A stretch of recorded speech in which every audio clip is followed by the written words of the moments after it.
ರಾಶಿಗಳಿಗೆ ಲೇಸನ್ನ ಬಯಸಿರ್ತಕ್ಕಂಥ ಶಂಭೋ ಶಂಕರ ಮಹಾದೇವನ ಪಾದಕ್ಕೂ ಕೂಡ ವಂದಿಸಿಕೊಂಡು ಈ ಕ್ಷೇತ್ರದ ಅಡಿದೇವರವಾಗಿರ್ತಕ್ಕಂಥ ಕನಕ ಶ್ರೀ ವಾಸ್ತು ಶಾಂತಿಗೆ ಆಗಮಿಸಿರ್ತ ಹಾಲು ಮತದ ಗುರುವೆಂದೇ ಪ್ರಖ್ಯಾತಿಯನ್ನು ಪಡೆದಿರ್ತಕ್ಕಂಥ ಕಾಜಿ ಬೆಳಿಗ್ಗೆ ಕಾಶಿಲಿಂಗೇಶ್ವರ ಪಾದಕ್ಕೂ ಕೂಡ ವಂದಿಸಿ ಅದೇ ಸ್ವಗ್ರಾಮದ ಗದ್ದಾಳ ಗ್ರಾಮದ ಭರಮದೇವರ ಪಾದಕ್ಕೂ ಕೂಡ ವಂದಿಸಿ ಈ ವೇದಿಕೆ ಮೇಲೆ ಆಸೀನರಾಗಿರ್ತಕ್ಕಂಥ ಎಲ್ಲ ಪರಮ ಪೂಜ್ಯರ ಶ್ರೀ ಚರಣಕ್ಕೂ ಕೂಡ ವಂದಿಸಿ ಅದರಂತೆ ಈ ಕಾರ್ಯಕ್ರಮಕ್ಕೆ ಅತಿ ಸುಂದರವಾಗಿ 2 ಮೇಳಗಳನ್ನು ಕೂಡಿಸಿದ್ದೀರಿ. ಒಂದು ಪರಮ ಪೂಜ್ಯ ಶ್ರೀ ಮದಗೊಂಡೇಶ್ವರ ಅಪ್ಪನವರ ಶಿಷ್ಯರಾಗಿರ್ತಕ್ಕಂಥ ನಿಂಗಪ್ಪ ಮಾಸ್ತರ್ ಕುಂಬಾರಹಳ್ಳು. ಇನ್ನೊಂದು ಮೇಳನ ಕರ್ನಾಟಕ ಮಹಾರಾಷ್ಟ್ರಾದ್ಯಂತ ಸಾಹಿತ್ಯ ಸರದಾರ ನೆನೆಸಿ ಗಾನ ಕೋಗಿಲೆ ಎಂದೇ ಪ್ರಸಿದ್ಧಿ ಪಡೆದು ಪುರಾಣ ಪಂಡಿತ್ ಎಂದೇ ವಿಷಯವನ್ನು ಪಡೆದಿರ್ತಕ್ಕಂಥ ಸತ್ಯಪ್ಪಣ್ಣರ ಮೇಳನ್ನು ಕೂಡ ಕೂಡಿಸಿದ್ದೀರಿ. ಶ್ರಾವಣ ಮಾಸದ ನಿಮಿತ್ತವಾಗಿ ಇವತ್ತು ನಮ್ಮ ಅರ್ಜುನ್ ಕಾಕ ದಳವಾಯಿಯವರ ಮನೆ ಶಾಂತಿಯ ನಿಮಿತ್ತವಾಗಿ ಇವತ್ತು ತಾವೆಲ್ಲರೂ ಕೂಡಿದಾಗಿದೆ. ಬಹುಶಃ ನನಗೆ ಅನಿಸ್ತಾ ಇದೆ ಅರ್ಜುನ್ ಕಾಕ ದಳವಾಯಿಯವರು ಅವರ ಸಹೃದಯದ ಮಾತೃ ಹೃದಯದ ಒಂದು ಭಾಗ್ಯವನ್ನು ಹೊಂದಿರತಕ್ಕಂಥ ಏಕೈಕ ವ್ಯಕ್ತಿ ಹಾಲುಮತದಲ್ಲಿ ಯಾರಾದರೂ ಇದ್ರೆ ಅದು ಅರ್ಜುನ್ ಕಾಕ ದಳವಾಯಿ ಅಂತ ನಾವು ಇವತ್ತು ಹೆಮ್ಮೆಯಿಂದ ಹೇಳಬೇಕಾಗಿದೆ. ಯಾಕೆ ಮಾತನ್ನು ನಾವು ಹೇಳಬೇಕು ಅಂತ ಕೇಳಿದ್ರೆ ಅದರ ಜೊತೆಗೆ ಅರ್ಜುನ್ ಕಾಕಾರ ದಳವಾಯಿ ಇಟ್ಟು ಎತ್ತರಕ್ಕೆ ಬೆಳಿಬೇಕಾದ್ರೆ ಅದಕ್ಕೂ 4 ಕಂಬದವ್ರೀಗ ಯಾವ 4 ಕಂಬಗಳಾಗಿದ್ದಾವ ಅಂತ ಕೇಳಿದ್ರೆ ಇವ್ರಿಗೊಟ್ಟರಿಗೆ 5 ಮಂದಿಗೆ ಪಂಚ ಪಾಂಡವರು ಅಂತ ನಾ ಕರಿತಾ ಇದ್ದೀನಿ. ಅವ್ರ 5 ಮಂದಿಗೆ ಮತ್ತೊಮ್ಮೆ ಶರಣಾರ್ಥಿಗಳನ್ನು ಹೇಳಬೇಕಾಗಿದೆ.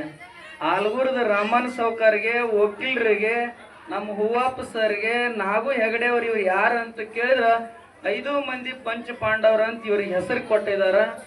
ಅದಕ್ಕೆ ಇವತ್ತಿನ ದಿವಸದಲ್ಲಿ ಶ್ರವಣ ಮನನ ನಿಧಿ ದ್ಯಾಸ ಅಂತ ಪರಮ ಪೂಜ್ಯರು ಈಗಾಗಲೇ ಬಹಳ ಸುಂದರವಾಗಿ ವಿಷಯಗಳನ್ನು ವ್ಯಕ್ತಪಡಿಸಿದಾರ. ಅದಕ್ಕೆ ಇವತ್ತು ವಾಸ್ತು ಶಾಂತಿ ಹೆಸರು ಕನಕಶ್ರೀ ಅಂತ ಅದರ ಹೆಸರು ಇಟ್ಟಿದ್ದಾರೆ.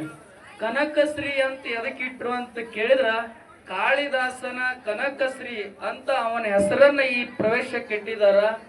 ಅದಕ್ಕೆ ಅವ್ರು ಎಷ್ಟು ಸಹೃದಯವಂತ ಮನುಷ್ಯನವ್ರು ಇದ್ರು ಅಂತ ಕೇಳಿದ್ರ ಒಂದು ಸಾರ್ತಿ ಸಿದ್ದರಾಮಯ್ಯ ಸಾಹೇಬ್ರು ಬರುವಾಗ ನಿಮ್ಮದೆಲ್ಲ ಜವಾಬ್ದಾರಿ ಆಗಿದೆ, ಇವತ್ತು ಸಾಹೇಬ್ರನ್ನ ಕರ್ಕೊಂಡು ಬರು ನಂದಾಗ ಒಂದು ಕಸ ಹೊಡಿದಿಡ್ಕೊಂಡು ಪತ್ರೋಳಿ ತೊಳೆದಿಡ್ಕೊಂಡು ವೇದಿಕೆ ಮೇಲೆ ಮಾಡುದು ಹಿಡ್ಕೊಂಡು ಕಾರ್ಯಕ್ರಮವನ್ನ ಯಾರು ಮಾಡಿದ್ರು ಅಂತ ಕೇಳಿದ್ರ ಅದು ಅರ್ಜುನ್ ಕಾಕ ದಳವಾಯಿ ಅವರು ಮಾಡಿದಾರ ಅಂತ ಇವತ್ತು ನಾವು ಹೆಮ್ಮೆಯಿಂದ ಹೇಳ್ಬೋದು.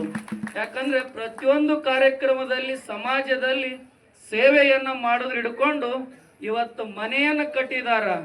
ಮನೆಯನ್ನ ಕಟ್ಟುವುದರ ಮುಖಾಂತರವಾಗಿ ಮನುಷ್ಯ ಮೊದಲಿಗೆ ಮನಸ್ಸನ್ನು ಕಟ್ಟಬೇಕು. ಎಲ್ಲಿಗೆ ಸದೃಢವಾಗಿರತಕ್ಕಂಥ ಮನಸ್ಸು ನಮ್ಮಲ್ಲಿ ಇರುವುದಿಲ್ಲ ಅಲ್ಲಿವರೆಗೆ ನಮಗೆ ಮನೆ ಕಟ್ಟಕ್ಕಾಗೋದಿಲ್ಲ. ಯಾಕಂದ್ರ ಮನಸ್ಸೆಂಬುದ ಶರೀರ ಎಂಬ ಮನೆಯೊಳಗೆ ಮನಸ್ಸೆಂಬ ದೇವರನ್ನಿಟ್ಟು ಪೂಜೆ ಮಾಡಿದಾಗ ಮಾತ್ರ ನಮಗೆ ವರ ಕೊಡುತ್ತೆ. ಅಲ್ಲಿವರೆಗೆ ವರ ಕೊಡಕ್ಕೆ ಸಾಧ್ಯ ಆಗೋದಿಲ್ಲ. ಅವರ ದೇಹವೆಂಬ ಗುಡಿ ಒಳಗ ಮನಸ್ಸು ಎಂಬ ದೇವರ ಇಟ್ಟು ಪೂಜೆ ಮಾಡಿದಾಗ ಕಲಿಯುಗದಲ್ಲಿ ಈ ಮನೆಯನ್ನು ಕಟ್ಟಿಸಿದಾರ ಅಂತ ನಾ ಇವತ್ತು ಹೇಳಬೇಕಾಗಿದೆ.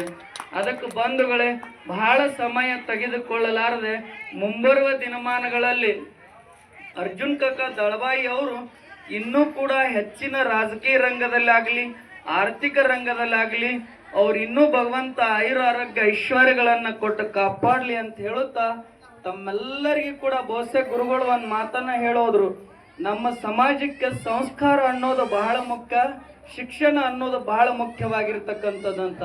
ಸಂಸ್ಕಾರ ಶಿಕ್ಷಣ ಇರಲಿಲ್ಲ ಅಂದ್ರೆ ನಾವು ಇವತ್ತು ಇದ್ದು ಇಲ್ಲದ ಹಾಗೆ ನಮ್ಮ ಜೀವನ ಸಾಗ್ತಾ ಇದೆ. ಅದಕ್ಕೆ ಬಂಧುಗಳೇ, ಹೆಚ್ಚಿನ ಗಮನವನ್ನ ಶಿಕ್ಷಣಕ್ಕೆ ಮಹತ್ವವನ್ನು ಕೊಡ್ರಿ. ನೀವು ಆಸ್ತಿ ಅಂತಸ್ತು ಗಳಿಸೋದಕ್ಕಿಂತ ನಿಮ್ಮ ಮಗನನ್ನ ಒಂದು ಆಸ್ತಿಯನ್ನಾಗಿ ಮಾಡಿ ಪರಿವರ್ತನೆಯನ್ನ ಮಾಡ್ರಿ ಅನ್ನುವಂಥದ್ರ ಮುಖಾಂತರವಾಗಿ ಹೇಳುತ್ತಾ ನನ್ನ ಮಾತಿಗೆ ಮಂಗಲವನ್ನು ನೀಡುತ್ತಾ ಇದ್ದೇನೆ. ತತ್ಸ ಪರಬ್ರಹ್ಮನೇ ಹರೇ ನಮಃ.